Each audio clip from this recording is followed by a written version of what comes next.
Welcome to Everything is Dead, the show where we challenge the myths of B2B and uncover how go to market professionals are thriving in channels everyone says are dead. Today, we're diving into Outbound with Ashley Artrip, go to market engineer at Clay. Ashley, welcome to the show. Thank you. I'm excited to be here. Yeah, excited to have you. I think really excited from the standpoint of I know we're Clay users here at SendSpark. We know the power of the tool. We've seen its success firsthand. And so I think you're the perfect person to come on to talk about outbound because you work with a lot of teams that are obviously utilizing Clay to improve their outbound processes. As with every episode, I'd love to start off with just a broad statement and get your kind of initial reaction to it. If I said to you, outbound is dead, how would you react to that statement broadly?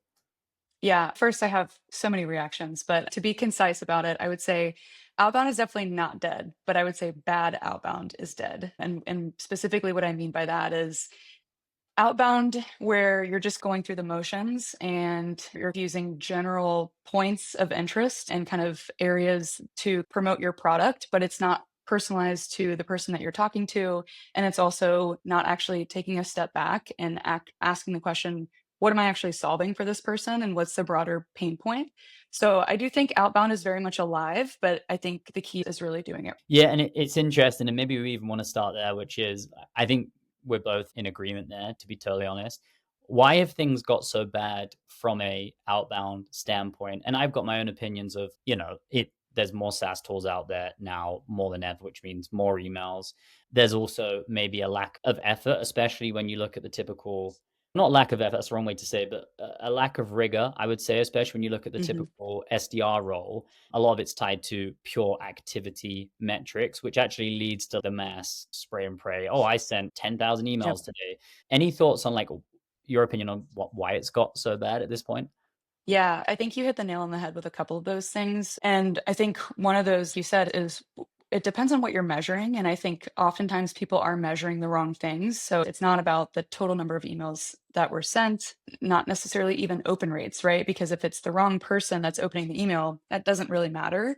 So I think the key for getting better at it is actually taking a step back and to answer your question of examining why it's not working right now.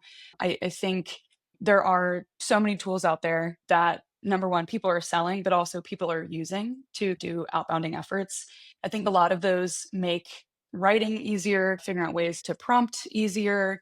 I'm a huge fan of using AI as like a drafting partner to be able to get a message. But I oftentimes think that it needs to go one step further and not necessarily have AI doing the majority of the work that you're doing, but rather having tools and processes to automate some of the more heavier kind of administrative tasks, I would like to say. So, doing research points, finding specific ways to prospect and to communicate somebody, and then actually focusing more of your time on doing the things that really matter. And I think it's important to think about outbounding as writing a public speech. So, Yep.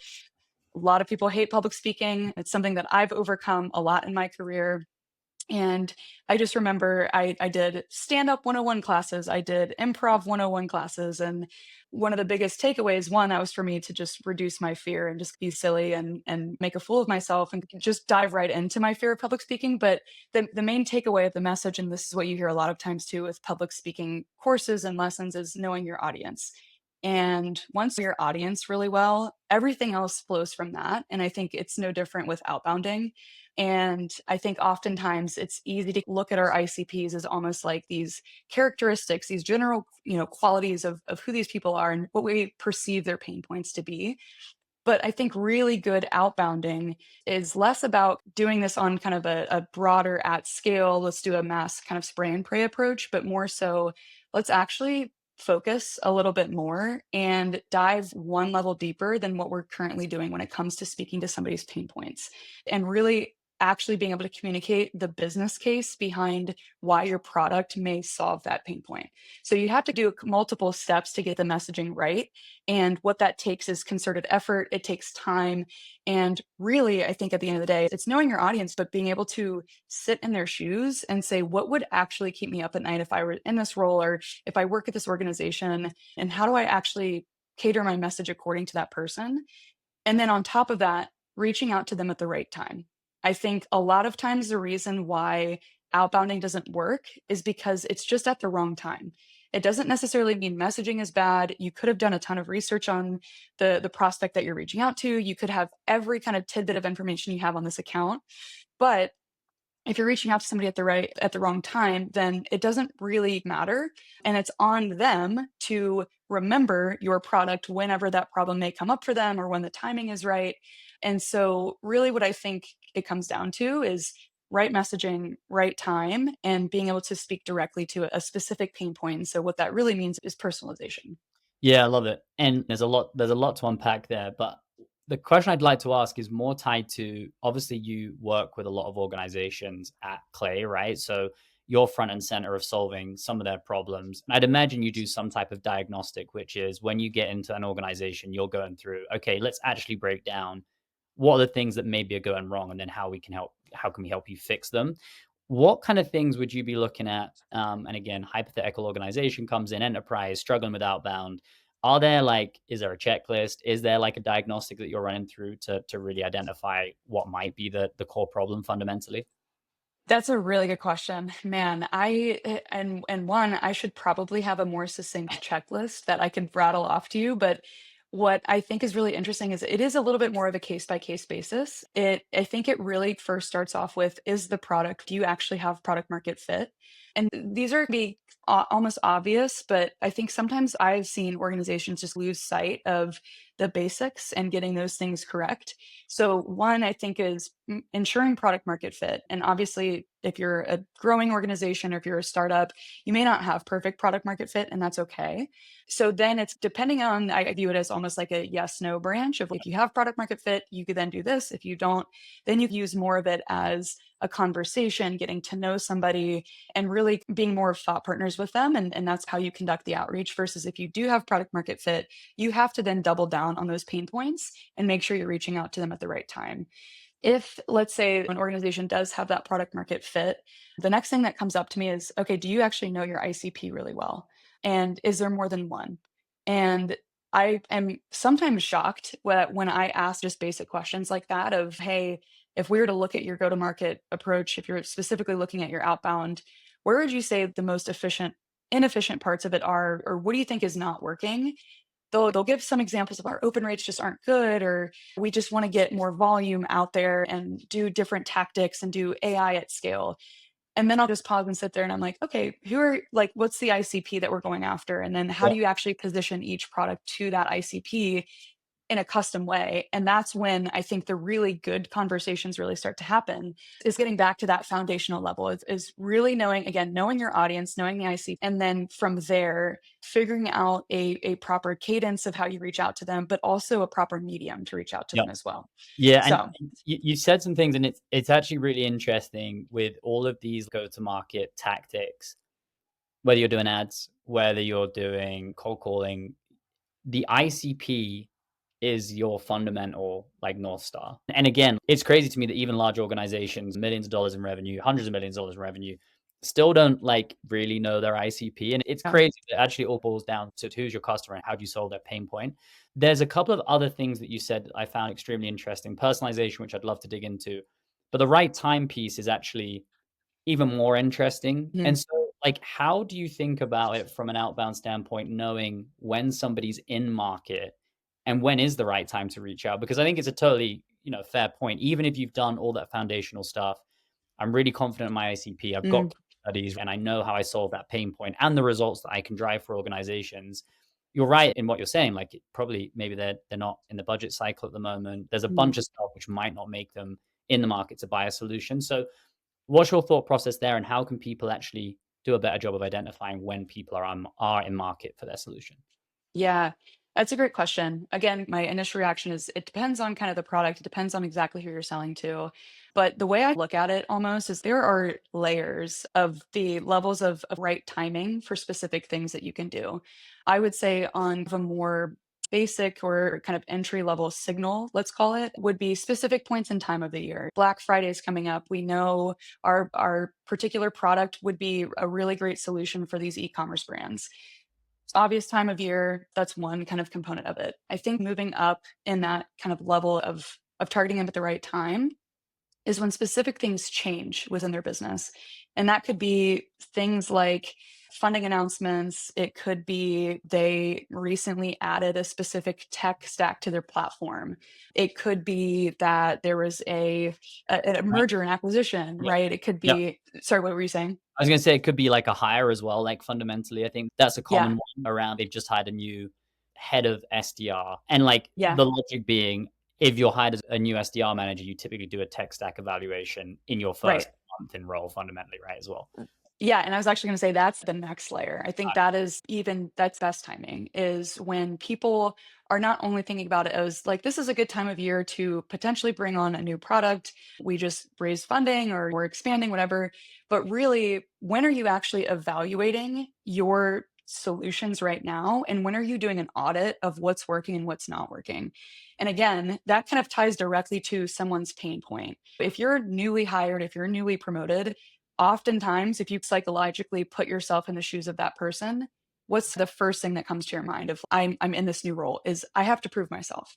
So you're more often likely to audit and look at processes, and you're also coming with an outside lens for those specific things that you're doing. And so I think that's a really great time to be able to reach out to somebody if they had a recent promotion, if they were recently brought onto a team, if there was a new hire, whatever it may be, increasing headcount. So maybe it's not even them, the role that, has changed for themselves, but they've gotten more headcount for an organization. So I think people is a good way to understand when the right time might be.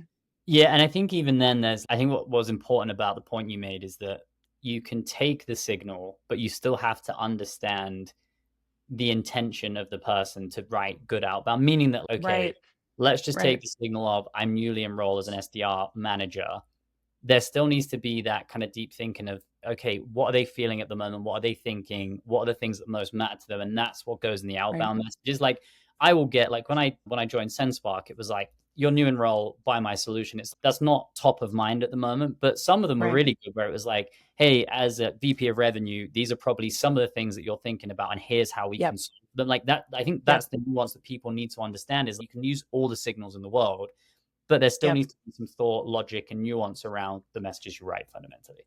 Exactly. Yeah. Yeah. And again, I think that comes down to right timing and really positioning yourself as I am a trusted advisor. I'm not just trying to push my product onto you. And I really like the phrasing of you're probably thinking about in this role, you're probably concerned with XYZ thing. I think there are some really creative ways you can say that. I think you can just say that as is too. But really, again, being able to demonstrate that you deeply understand the pain that they're going through and are also coaching them that, hey, this is probably what's keeping you up at night, or this is based on what I know about your organization because I have this really rich data and I know more about you. This is probably what I would recommend here. So I think one of the most effective outbounding kind of approaches is less of thinking of this as I got to send this message at the right time to the right person, but really is this actually a good fit for them? And can you stand by that? If they were to pick up the phone the moment they opened up your email, could you be able to articulate back to them why your product is a good fit for them and how it's going to solve some of those deep pain points that they're actually experiencing? Yeah, and again, a plug for Clay, but there's obviously signal solutions in the market, and just to give people an understanding of how we at SendSpark use job description data to write good outbound. Hmm. What you're able to find in job descriptions are tools, techniques, strategies that people in their team are already using. So, for example, one of the plays we run inside of Clay is we'll scrape SDR job roles. We'll notice when they mention Right. video selling. And then there's a relevance point. Like they're either they're probably using a competitive solution. So I then know how to position where it's, hey, Right. Ashley, saw that you're hiring for an SDR on your team and you mentioned Hmm. video prospecting. Did you know like SendSpark can do this better for you fundamentally, right? So you already Right. know the solution's in place. And so you can start to use those relevant points to reach out fundamentally. The other thing that I'd love to get your opinion on is as we're talking, these are what I would say pretty nuanced concepts in the way that like it, Hmm. it does take strategy. It probably takes marketing's involvement to really nail down the ICP and the messaging. A lot of organizations still have SDR teams where I would say that new enroll, maybe it's their first career in tech as well. Whose responsibility is it to think about these things, set up the signals, create the Mm. messaging? Do you think that is on the SDR? Is it on the manager to teach the SDR? What's your kind of perspective there from I'm an Yeah. SDR listening to this episode. I don't understand like how I find the trigger, what would your kind of opinion be there? My opinion is that it's everyone's responsibility to know the answer to those questions and be constantly seeking the answer to those questions to ensure that answer doesn't change. When it comes to executing on, that's a different story. I think that's like the difference between the various functions within an SDR team or just go to market teams in general. But it is within the GTM function of an organization, it is on everybody to know the ICP, to know what signals and triggers work. Because if the SDR team can't answer that question, if the go to market team can't answer that question, when it comes to the product team and actually working with them or the CX team, whatever it may be, however that process is set up, then they're also not going to be set up for success because they also don't really know what the problem is and how their solution will fit. Um, I'm a firm believer that you are never done selling to customers, even after the contract is signed, even after you have had them for more than a year, whatever it is. You have to constantly ensure that you are meeting their needs and it's an all hands on deck situation because you have to have a unified message and a unified approach because that's actually going to set everybody up for success. I think you're in a really privileged position if you are in an SDR role because you're on the front lines of hearing what people think about your product, the positioning, the messaging, how it may or may not fit or work. And then it is on you. I think it is on it's the responsibility of the SDR team to help inform everyone else and create this flywheel effect of information where you're constantly hearing things, you're learning things, you're a professional listener as an SDR. And from there, it's going to set everybody else up on your team for success. It's going to help the product team stay one step ahead of your competitors. It's going to do a number of things that will just help the organization as a whole. And I think it's really important for everyone, no matter what role, no matter what seniority level that you're in, is actually take a step back and figure out what is the piece of the puzzle that I fit into, but I can't lose sight of that broader puzzle. I have to know where I'm fitting into that and making sure that we're creating flywheels of information so we can constantly get better and we can constantly again sell our customers even after we've signed a contract with them. Yeah, I love that perspective because it's totally spot on. Like the only way that you can tell if your messaging is working, and even if you're a CMO or VP of marketing, customer data, listening to customers, customer Hmm. conversation inform like everything from landing Yeah. page copy to what webinars we should do, what channels we should go into as well. The And I think we've talked about a lot of stuff. The final component I'd love to chat is about the actual creation of the message. And I know you talked Yeah. about AI as your co-pilot, so I'd love to get into that. Final point on this around like the actual prospecting component, actually reaching out to people. You mentioned something at the start, which was like you also need to be aware of the channels that your Hmm. prospects are in. And I Hmm. really like that because, again, I'll talk from my experience at SendSpark. Like we sell into salespeople predominantly, right? Like VPs of sales, directors of sales. Looking at where those people hang out on a daily basis, LinkedIn is a massive channel for us because everybody that's in sales is on LinkedIn. It's a fundamental piece, right?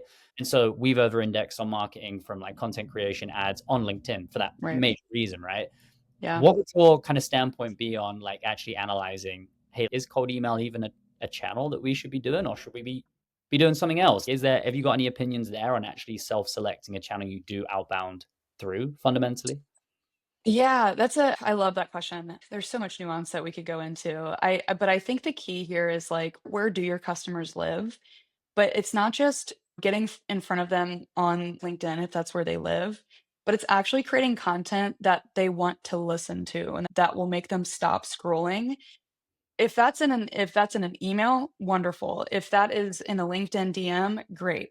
If that means you go to conferences and you do things the old-fashioned way or you're sending old-fashioned direct mail, Yep. then it I think the channel is incredibly important, that it goes very much hand in hand with the right messaging, right timing, all those things.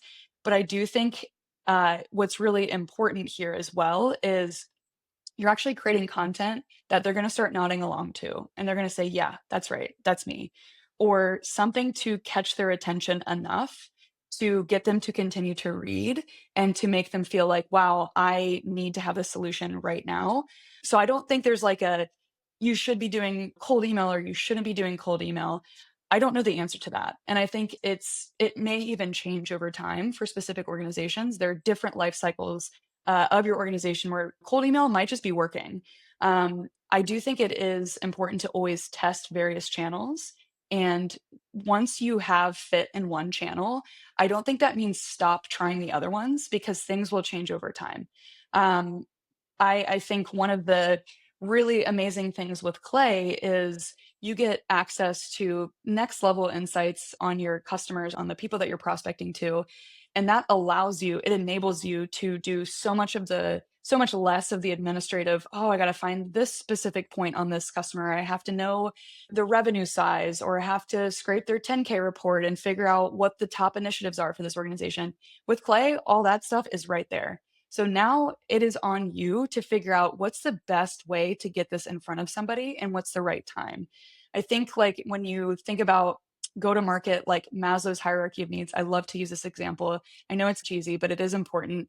Foundational level is high quality data. From there, you can get really sophisticated and creative with how you get that message to them and with which medium you get it to them. And I think it just really does start with it could be the ugliest cold email that you've ever gotten in your entire life, but if it speaks directly to something that you're experiencing, but it's also hyper personalized to you, or if you're getting a SenseSpark video that's custom to a specific pain point, it's saying your name, it's doing all these things that are establishing you as a trusted advisor, that really is the name of the game. Yeah. So I think it's cold email isn't dead. It's just bad cold email is dead. And I want to be mindful of your time. Have you got 5 more minutes? I know Yeah. we've only done Yeah. okay, cool. I Yeah. wish I could this part out, but I just wanted to make sure that Yeah. you are about to jump to a call. So the final part that you mentioned at the top of the call, and I find it interesting because with AI, everything becomes easier. Fundamentally, it does, like from writing to creating a Hmm. blog post to whatever. And you mentioned something interesting, which is like you use AI, or you would utilize AI as like a co-pilot or a first draft. Hmm. Maybe walk people through, because again, there's people on one side that say, hey, you shouldn't use AI at all. There's other people that use all AI will just copy paste that response. How are you, like, you're somewhere in the middle? And so maybe walk me through how you're thinking about AI from like a drafting or copy standpoint. Yeah. So I'm a firm believer in the notion, I've heard this a lot, mainly more in the career background. Career coaching has been my background, and kind of career design has been the work that I've done. And a phrase that I hear a lot of times is that AI is not going to take your job, but somebody who knows how to use AI and leverage it better than you will take your job. Um, I think for better or for worse, I do think that statement is true. Maybe not right here and now, but I think eventually over time. And I think the question comes down to the fact that you really have to look at your own skill set. And if you are really good at copywriting, then and AI is getting in the way of that, then I don't think you necessarily need to use it. Um, if you're somebody like me, where I fall in the middle of, I have like very short bursts of ideas and I'm really good at getting like bullet points out, but I need polish and I need a person or a tool that can help me synthesize those thoughts, can make them a little bit more concise. And then I go in and fine tune them and make them really sound like my voice and all those things. That's really where my sweet spot is. But I have to first take inventory of my own strengths and how I show up and whatever I'm doing in that task. And then I have to ask myself, how can AI support in this? Not necessarily do it for me, because you can sniff that, from 100 miles away. So I think it's just really about taking inventory of what you're actually good at, but knowing at the end of the day, a human is ideally going to read this, and humans don't want to read what AI has written. I don't know if you saw the Google Gemini commercial where it was a dad was helping her daughters around the time of the Olympics, helping her daughter write a letter to an Olympian, basically saying, "Oh, I want to be like you someday." I think it was to Shakari Richardson, and the commercial was basically having Google Gemini write the entire or letter, and it just got destroyed on the internet because everyone was like, "That is literally the opposite of the point." Like, use Gemini as a first draft, sure, Yeah. but also, like, the reason why that letter would be special is because it came from somebody who is 12 years old looking up to that individual. So I want everybody to think of that when they go back to, do we need to use AI, or how do we go back to that commercial that flopped and how badly it was received. But then also, as a second step from there, ask yourself, what are you actually really good at? And from there, how do you incorporate AI in a way that's actually going to make you more effective? So there's no kind of one size fits all solution there. Yeah, I love it. I absolutely love it. I am a firm believer in the point that you made around I think AI is actually going to augment a lot of roles and actually it Yeah. will lead to people being more highly paid, in my opinion. So, for Hmm. example, the SDR suddenly becomes a really good go-to-market engineer is thrown around a lot. It means different things. Yeah. Actually, if Yeah. you get somebody that is good at outbound with the right data and they're not spending their whole day scouring the internet Exactly. for 401k reports, that whole Right. role elevated to a different level and people are getting Right. paid really high salaries for it and it's like a critical part to go to market. Same with like Mm, customer support, for example, stops people from yeah. answering like the arbitrary, like how do I reset my password, actually has them Right. be very strategic partners inside of support. Hmm. I Hmm. definitely agree. I know we're getting towards the kind of end of the episode. So just to replay back some of the things that you said on this episode, which I think's been jam packed with a lot of really good stuff. I think Yeah. fundamentally it comes down to utilizing the tools that you have at the moment. And I think that's an important point to note. Like this obviously isn't a plug for Clay, but there's a lot of tools out there now which take away the arbitrary boring stuff Mm, away from outbound and allows you to yeah. send really good, highly targeted outbound. You've also Right. mentioned a couple of things around specific examples. So think about times in the market where people might be open to listening to your prospecting message and how to target those. And then the final point around writing good copy, I think is really important for people to know. Think of Google Gemini and that letter when you write a Yeah. call using AI and actually realize if this is personalized. Any kind of last thing that you would leave people with walking away from this call if they're struggling with outbound right now, what's one thing that you'd say, do this right now and become like 1% better from an outbound standpoint?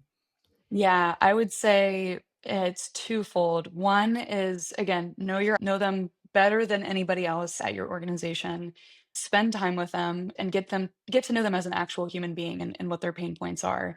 And then I think the second thing is, I can't really encourage people to do this, but I think it's a really amazing time to be in the world of work, because creativity is actually becoming way more important than doing these kind of mundane administrative skills. And so it's a really amazing time if you're trying to figure out messaging and how to cut through the noise. The answer is be creative and figure out ways to say things, but say them differently, and say them in a more compelling way. Use video, use things like SendSpark, use direct mail. We just partnered with Sendoso and we did a good old fashioned kind of mail campaign, and we generated a million in pipeline for them within, I think it was a couple of short weeks. So I think the kind of key with that second thing is lean into the creative side of you. Once you have all this kind of the kind of basic stuff down, once you create the systems in place, you can automate a lot of that stuff and then focus your attention and your energy on ways to actually get the message in front of the person that you're trying to speak to. So all that is to say, I think it's a really great time to be doing outbounding. And I also think it's a really good time too to just focus more on kind of the human elements of work, because I think AI, when people hear that and hear the future of all those things, they're like, "Oh my gosh, it's taking humans out." And I actually think it's the opposite. I think it's putting more human touch back into the world of work. It's just knowing how to do it effectively is the key. Love it. Love it. Thanks everybody for tuning in to another episode. You can catch Ashley on LinkedIn and obviously everybody knows about Clay everywhere on LinkedIn and seemingly all over the internet. So you can check Clay out as well. Ashley, thanks so much for being on the episode. Yeah, thank you for having me. Appreciate it.